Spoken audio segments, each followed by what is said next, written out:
الحمدللہ نحمدہ ونصلی علی رسولہ الکریم۔ بہت سے لوگ انسانوں کے ساتھ حسن سلوک، پڑوسیوں کے ساتھ حسن سلوک، رشتہ داروں کے ساتھ اچھے سلوک، اس سے متعلق شریعت کی ترغیبات تو جانتے ہیں، لیکن اس طرف توجہ نہیں ہے کہ ہماری شریعت نے جہاں انسانوں کے ساتھ اچھے سلوک کا حکم دیا وہاں جانوروں کے ساتھ بھی اچھے سلوک کا حکم دیا ہے۔ غیر مسلم اقوام جانوروں کے ساتھ بہت بدتر سلوک کرتی ہیں۔ اگر آپ انٹرنیٹ پہ دیکھیں، یوٹیوب وغیرہ پہ سرچ کریں تو ایک انسان پر اثر پڑتا ہے، جب وہ ایسی چیزیں دیکھتا ہے تو خود بھی ویسا ہو جاتا ہے۔ تو یہ بات خوب یاد رکھنی چاہیے کہ جانور کے ساتھ اچھے سلوک کا بھی شریعت میں اس کا بھی بہت اجر بتایا ہے۔ رسول اللہ صلی اللہ علیہ وسلم نے ارشاد فرمایا کہ پچھلی امتوں میں ایک شخص تھا، بدکار تھا، گناہگار تھا، اسے پیاس لگی، وہ کنویں میں اترا پانی پینے کے لیے۔ باہر نکلا تو دیکھا کہ ایک کتا پیاس کی وجہ سے زمین چاٹ رہا ہے، کیچڑ چاٹ رہا ہے۔ تو اس نے سوچا کہ جس تکلیف میں مبتلا تھا اس تکلیف میں یہ کتا بھی ہے، تو اسے ترس آیا کتے پر، اور وہ اترا اور چمڑے کے موزے میں، اپنے موزے میں پانی بھر کے لا کے کتے کو پلایا۔ رسول اللہ صلی اللہ علیہ وسلم نے فرمایا فَشَكَرَ اللَّهُ لَهُ فَغَفَرَ لَهُ، اللہ نے اس کے اس نیکی کی قدر کی اور اس کی مغفرت کر دی۔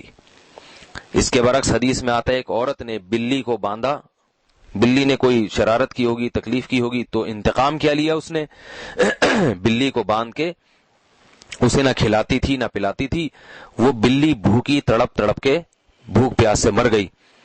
تو اللہ نے اس ظلم کی وجہ سے اس عورت کو جہنم کی آگ میں ڈال دیا۔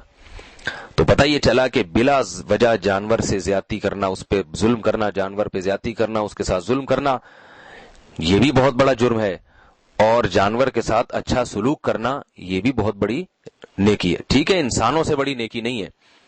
حدیث میں آتا ہے رسول اللہ صلی اللہ علیہ وسلم نے فرمایا کہ جس شخص نے درخت لگایا تو مرنے کے بعد جو چرند پرند بھی درخت سے کھائیں گے اس شخص کو قبر میں ثواب ملے گا۔ اب دیکھیں، پرندوں کو کھلانے کا بھی ثواب مل رہا ہے، تو آپ جانور پر احسان نہ بھی کریں، کم از کم ظلم زیادتی نہ کریں اس کے ساتھ۔ حدیث میں آتا ہے رسول اللہ صلی اللہ علیہ وسلم نے فرمایا جو شخص جانور کو ذبح کرنے کا ارادہ کرے فَلْيُرِحْ ذَبِيحَتَهُ، تو اس جانور کو آرام پہنچائے، ایسا طریقہ ذبح کرنے کا استعمال کرے جس میں جانور کو تکلیف کم سے کم ہو، چھری کو اچھی طرح تیز کر لے۔ بعض لوگ اناڑی لوگ ہوتے ہیں، وہ چھری لے کے کاٹ رہے ہیں، اس کی گردن ہی نہیں کٹ رہی، اتنی دیر تک جانور ایک عذاب میں ہے، اذیت میں ہے۔ ذبح کرنے کا حکم بھی اسی وجہ سے ہے کہ تاکہ اس کا خون بھی نکل جائے، جانور حلال بھی ہو جائے، اور اس لیے بھی ہے کہ اس میں جانور کو تکلیف کم ہوتی ہے موت کی۔ باقی جتنے طریقے ہیں اس میں جانور کو موت کی تکلیف بہت زیادہ ہوتی ہے۔ ایک حدیث میں ہے کہ آپ صلی اللہ علیہ وسلم نے ایک اونٹ کو دیکھا تو اس کے مالک سے فرمایا کہ یہ اونٹ شکایت کر رہا ہے۔ یہ آپ صلی اللہ علیہ وسلم کا معجزہ تھا۔ فرمایا کہ یہ اونٹ شکایت کر رہا ہے اپنے مالک کی کہ یہ مجھ پہ بوجھ لاتا ہے، سواری کرتا ہے، مگر میری خوراک کا خیال نہیں کرتا۔ یقین نہ آئے تو لیاری کے گدھوں کو جا کے دیکھ لیں کس قدر بوجھ لادا ہوا ہوتا ہے۔ میں دیکھتا ہوں بعض دفعہ وہ گدھا جو ہے نا، وہ ہوا میں معلق ہوتے ہیں، پیچھے اتنا سریا ہوتا ہے اس میں۔ تو بھائی وہ گدھا ہے، وہ بیچارہ بول نہیں سکتا، تو بے زبان جانور ہے، اتنا اس سے کام لو جتنی اس میں طاقت ہے۔ تو اس لیے جانور کے ساتھ بھی اس طرح کا ظلم زیادتی جائز نہیں ہے۔